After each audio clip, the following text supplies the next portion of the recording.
What's different about this killer? He likes to put his bodies in dumpsters. Like the Grim Reaper himself. You acted like a murderer on the loose was your secret to keep, and now someone else is dead. This is not your story. This is my case. LAPD! In the heart of Los Angeles, a predator lurked for over 2 decades, targeting vulnerable women and evading justice. His crimes, marked by a chilling 14-year hiatus, earned him the ominous moniker, the Grim Sleeper. This is the harrowing tale of Lonnie David Franklin Jr., a man who led a double life as both a trusted neighbor and a ruthless serial killer. Between 1985 and 2007, the city of Los Angeles was haunted by a series of brutal murders. The victims, predominantly young black women, were found discarded in alleys and dumpsters, each bearing the marks of a .25 caliber firearm. Despite the alarming pattern, the perpetrator remained elusive, slipping through the fingers of law enforcement for over 2 decades. The media dubbed him the Grim Sleeper due to an apparent 14-year gap in his killing spree from 1988 to 2002. This period of dormancy only deepened the mystery surrounding his identity and motives. Was he truly inactive during these years, or did he continue his crimes undetected? In this documentary, we explore the life of Lonnie David Franklin Jr., examining the factors that may have shaped his descent into monstrosity. We will delve into the details of his heinous crimes, the tireless efforts of investigators to bring him to justice, and the impact of his actions on the community. Join us as we uncover the disturbing story of the Grim Sleeper, a case that not only highlights the horrors of serial murder, but also exposes systemic issues within society and law enforcement's response to marginalized communities. Lonnie David Franklin Jr. was born on August 30th, 1952, in Los Angeles, California, and grew up in South Central Los Angeles. This area, historically home to the city's black community, gained a reputation for escalating gang activity and drug problems in the 1980s. In 1969, at the age of 16, Franklin had his first known encounter with the law when he was arrested for auto theft. In 1974, Franklin enlisted in the U.S. Army and was stationed in Stuttgart, Germany. During his service, he and 2 other soldiers committed a heinous crime, the gang rape of a 17-year-old girl. They kidnapped the young woman, assaulted her, and took photographs of the attack. Remarkably, the victim managed to obtain Franklin's phone number, leading to his arrest by German authorities. He was convicted of rape and kidnapping and sentenced to 40 months in prison, but served less than a year. Subsequently, on July 24, 1975, Franklin received a general discharge from the Army. Upon returning to civilian life in Los Angeles, Franklin married a woman named Sylvia, with whom he had 2 children. He held various jobs, including working as a garbage collector for the Los Angeles Department of Sanitation from 1981 to 1989. His role as a sanitation worker familiarized him with the city's alleyways and disposal sites, knowledge he would later exploit in his crimes. Despite his criminal background, Franklin was known in his community as a friendly and helpful neighbor. He often assisted others with car repairs and sold appliances at low prices, earning a reputation as a local handyman. This facade of normalcy allowed him to blend into the community, masking the sinister activities he conducted in parallel. Franklin's early life was marked by a series of criminal activities and violent behaviors that escalated over time. His ability to maintain a double life, appearing as a devoted family man and helpful neighbor while harboring violent tendencies, foreshadowed the gruesome crimes he would later commit, casting a long and dark shadow over his community. Lonnie David Franklin Jr., infamously known as the Grim Sleeper, initiated a series of brutal murders in South Los Angeles, beginning in 1985. His victims were predominantly young black women, many of whom were vulnerable due to circumstances such as drug addiction or involvement in prostitution. Franklin's modus operandi involved sexually assaulting his victims before ending their lives, typically by shooting them with a .25 caliber firearm. He would then callously dispose of their bodies in alleyways or dumpsters, treating human lives as mere refuse. The first known victim, 29-year-old Deborah Jackson, was discovered on August 10, 1985. She had been shot 3 times in the chest and left in an alley. This marked the beginning of a killing spree that would span over 2 decades. Subsequent victims included Henrietta Wright, found in August 1986, Barbara Ware in January 1987, Bernita Sparks in April 1987, Mary Lowe in November 1987, Lacrica Jefferson in January 1988, and Alicia Alexander in September 1988. Each case bore the grim signature of the same perpetrator: sexual assault, fatal gunshot wounds, and bodies discarded in public spaces. Despite the evident pattern and the brutality of the crimes, these cases received limited media attention at the time. The marginalized status of the victims, coupled with systemic issues within law enforcement, contributed to a lack of urgency in addressing the murders. Community members expressed frustration, feeling that the deaths of these women were not being taken seriously, and that the killer was allowed to continue his spree unchecked. In 1988, a survivor emerged, Enietra Washington. He pulled up and he said, "Well, where are you going?" I said, "I'm going over to our friends. We're going to a party." And he was like, "Well, let me take you over there." I was like, "Oh, no, I'm good." He said, "That's what's wrong with you black women. You can't be nice to you at all." And I was like, wow. We drive up to the stop sign. I got ready to get out this car. He said something, and I turned around and said, "You talking to me?" And then something just went, it was just this big, loud noise, and it was just a deafening silence. Real quiet. I said, "Oh, what done happened?" I was trying to open the door, and he said, "Bitch, I'll shoot you again if you open that door." And I went, "You shot me?" She recounted accepting a ride from a polite stranger who, after engaging in casual conversation, shot her in the chest. Believing her to be dead, he proceeded to assault her and took a photograph of her with a Polaroid camera. Miraculously, Washington survived and provided a description of her attacker, describing him as a neat, tidy, and kind of geeky black man in his early 30s. However, despite this crucial lead, the assailant remained unidentified, and the case went cold. After Washington's attack, there appeared to be a hiatus in the killings, leading to the moniker Grim Sleeper due to the presumed 14-year gap in his criminal activities. However, in retrospect, it's believed that Franklin may have continued committing murders during this period, but the cases were either not linked to him or went undiscovered. The killings resumed in the early 2000s, with victims such as Princess Berthomieu in March 2002 and Valerie McCorvey in July 2003, both found in similar circumstances to the earlier victims. Throughout his reign of terror, Franklin managed to evade capture, maintaining the facade of a friendly neighbor and family man. His ability to blend into the community, coupled with the systemic failures in addressing the murders of marginalized women, allowed him to continue his heinous acts for over 2 decades. It wasn't until 2010, through advancements in DNA technology and persistent investigative efforts, that Franklin was finally apprehended, bringing an end to the nightmare that had plagued South Los Angeles for far too long. After 1988, the series of murders attributed to the Grim Sleeper mysteriously ceased, leading investigators to believe that the predator had either been incarcerated, relocated, or died. This 14-year hiatus, from 1988 to 2002, was a significant factor in the killer's moniker. However, in 2002, the Grim Sleeper resurfaced, claiming more lives and reigniting fear in the community.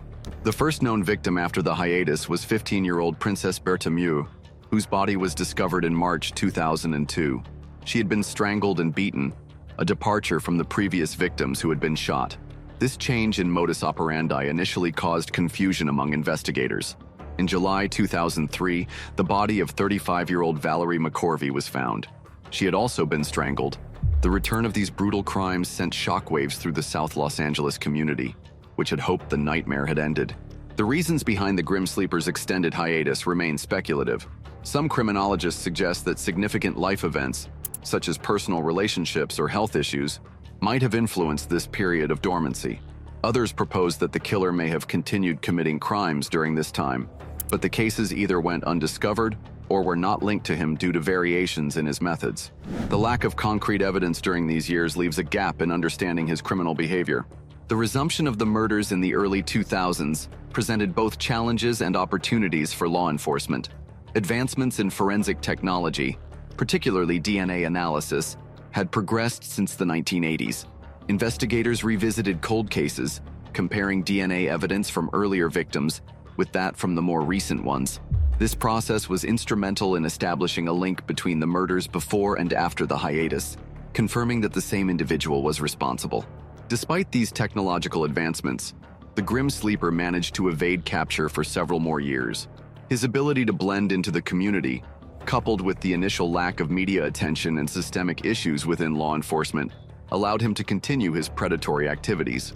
It wasn't until 2010, through a combination of familial DNA analysis and persistent investigative efforts, that Lonnie David Franklin Jr. was apprehended, bringing an end to his decades-long reign of terror. In 2010, a significant breakthrough emerged in the Grim Sleeper case through the use of familial DNA analysis. This technique involves searching DNA databases for profiles that are not exact matches, but exhibit sufficient similarity to suggest a familial relationship. In this instance, crime scene evidence revealed a partial match to the DNA of Christopher Franklin, who had been convicted of a felony weapons charge in 2008. Given that Christopher was too young to be the perpetrator, investigators turned their attention to his father, Lonnie David Franklin Jr.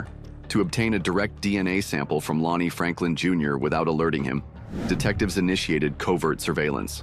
An undercover officer, posing as a waiter at a restaurant where Franklin dined, collected items he had used, including dishes, silverware, glasses, and pizza crusts. These items provided the necessary DNA, which, when analyzed, matched the samples collected from the victims. On July 7, 2010, the Los Angeles Police Department arrested Franklin at his home in South Los Angeles. The arrest brought an end to a killing spree that had spanned over 2 decades. Following his apprehension, investigators conducted a thorough search of his property, uncovering a trove of evidence, including photographs of women, personal belongings, and a .25 caliber firearm consistent with the weapon used in the murders. I just want to ask you, do you know why you're here? No, I don't. Do you have any idea why you're here? No, I don't. Okay, well, we're working on an investigation, and there's a warrant for your arrest, charging a count of murder. Count of murder. Yes, sir. So, before we get into it, I know I can see right by your expression, you got a lot of questions to ask us. We got a couple to ask you, too. Okay. I'm sure you've seen this on TV 1,000 times. I've got to advise you, and then we'll talk about it man to man here. And Okay. that okay? Mm-hmm. You have the right to remain silent. This young lady was do you recognize her? No, I don't. Princess. I don't. Never seen her before? Mm-mm. Mr. Franklin, we're both old guys. Right. Okay? Yeah. And I'm sitting here and you know, I'm ready to answer questions of you. Right. I'm being upfront with you. And by you telling me that you don't know these people or don't know any way that your DNA got on their bodies, No. you're insulting my intelligence. I'm sorry, I don't know. During interrogation, Franklin maintained his innocence, denying any involvement in the crimes. Despite the overwhelming forensic evidence linking him to the murders, he provided no substantive information or confessions. His demeanor remained largely uncooperative, and he offered minimal insight into his motives or the specifics of his actions. The use of familial DNA analysis in this case was groundbreaking and also sparked debate regarding privacy concerns and the ethical implications of utilizing genetic information from individuals' relatives to identify suspects. Nonetheless, this method proved instrumental in apprehending Franklin, demonstrating the potential of advanced forensic techniques in solving cold cases. Franklin's arrest was a pivotal moment for the South Los Angeles community, which had been haunted by the Grim Sleeper for years. The apprehension provided a sense of relief and a step toward justice for the victims and their families. It also underscored the importance of persistence in investigative work and the continual evolution of forensic science in bringing long, elusive criminals to account. For decades, he eluded the police, but today I'm proud to announce that this terror has finally come to an end.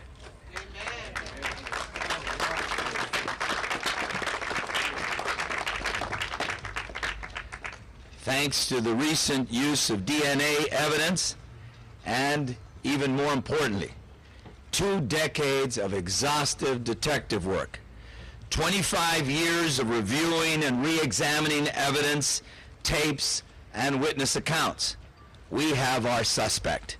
In the aftermath of his arrest, the focus shifted to preparing for trial. where the amassed evidence would be presented in a court of law. The case highlighted systemic issues within law enforcement and the necessity for vigilance in addressing crimes that predominantly affect marginalized communities. Franklin's capture marked the end of his reign of terror, but also served as a catalyst for discussions on improving investigative practices and ensuring equitable attention to all victims, regardless of their background. After years of investigation and delays, Lonnie David Franklin Jr., infamously known as the Grim Sleeper, stood trial beginning on February 16, 2016. The proceedings unfolded over several months, revealing the extent of his crimes and the double life he led. The prosecution presented overwhelming evidence against Franklin, including DNA matches that linked him directly to the murders of 10 women and one attempted murder. Photographs found in his possession depicted numerous women, some of whom were identified as victims, highlighting his predatory behavior. Survivors and family members provided compelling testimonies, painting a chilling picture of Franklin's actions and their devastating impact. Anitra Washington, the sole known survivor, recounted her harrowing experience of being shot, sexually assaulted, and photographed by Franklin. Her testimony was instrumental in establishing his modus operandi and intent. Family members of the victims shared emotional accounts of their loved ones, emphasizing the loss and trauma inflicted by Franklin's actions. Their testimonies underscored the human toll of his crimes and the void left in the community. The defense attempted to cast doubt on the DNA evidence and suggested the possibility of another perpetrator. However, the prosecution's case was robust, supported by forensic evidence, survivor testimony, and items recovered from Franklin's residence, including a .25 caliber firearm consistent with the weapon used in the murders. After nearly 3 months of trial and a day and a half of jury deliberation, on May 5, 2016, Franklin was convicted of 10 counts of first-degree murder and 1 count of attempted murder. The verdict brought a sense of justice to the victims' families and the community that had been haunted by his crimes for decades. The sentencing phase began shortly after, during which the prosecution presented evidence relating to additional victims they believed had been killed by Franklin. These cases had been identified after his arrest, but were not included in the initial charges to avoid further delays in the trial. On June 6, 2016, the jury recommended the death penalty for Franklin. And so, Lonnie Franklin Jr., for the first-degree murder of Deborah Jackson as alleged in count 1 and the special circumstance of multiple murder, it is the judgment and sentence of this court that you shall suffer the death penalty. The total non-death sentence is life plus 25 years to life plus 14 years, all of that consecutive. Subsequently, on August 10, 2016, Los Angeles County Superior Court Judge Kathleen Kennedy formally sentenced him to death for each of the 10 victims named in the verdict. The trial and sentencing of Lonnie Franklin Jr. marked the culmination of years of investigative work and legal proceedings. It brought closure to many affected by his crimes and underscored the importance of forensic advancements and persistent law enforcement efforts in solving cold cases. The courtroom drama highlighted the resilience of survivors and the determination of families seeking justice for their loved ones. On August 10, 2016, Lonnie David Franklin Jr., infamously known as the Grim Sleeper, was formally sentenced to death for the murders of 9 women and a teenage girl over 2 decades in South Los Angeles. The sentencing followed a jury's recommendation in June 2016, which favored the death penalty over life imprisonment. During the sentencing hearing, family members of the victims delivered emotional statements, expressing their grief and the profound impact of Franklin's actions. So you didn't just take anybody off the street. You took somebody who was really loved and cared for. This mother asking why he shot and strangled her daughter, Alicia Monique. I know she was just a loving person. Wouldn't hurt anyone. And I would like to know why you did. He mouths the words, "I don't know, ma'am." Some confronted Franklin directly, seeking answers and remorse, though he remained largely unresponsive. Following his sentencing, Franklin was transferred to San Quentin State Prison, California's oldest correctional institution, which houses the state's male death row inmates. On March 28, 2020, Franklin was found unresponsive in his cell and was pronounced dead shortly thereafter. He was 67 years old. The California Department of Corrections and Rehabilitation stated that there were no signs of trauma, and his death was under investigation. Franklin's death brought a form of closure to a case that had haunted Los Angeles for decades. However, it also reignited discussions about the efficacy and morality of the death penalty, especially considering that Franklin died before his execution could be carried out. The Grim Sleeper case remains a stark reminder of the importance of vigilance, community engagement, and the relentless pursuit of justice for victims of violent crimes. Serial killers stalked Los Angeles in an incredibly calculated way until Son's arrest helped lead to capture. The case of the Grim Sleeper, Lonnie David Franklin Jr., exposed significant systemic issues within law enforcement and highlighted society's neglect of marginalized communities. Operating in South Los Angeles from 1984 to 2007, Franklin targeted vulnerable Black women, many of whom were involved in prostitution or struggling with addiction. The initial lack of urgency and media attention in addressing these murders underscored a troubling disparity in how victims from marginalized backgrounds are treated. Community activists, such as Margaret Prescott and the Black Coalition Fighting Back Serial Murders, played a crucial role in bringing attention to these injustices.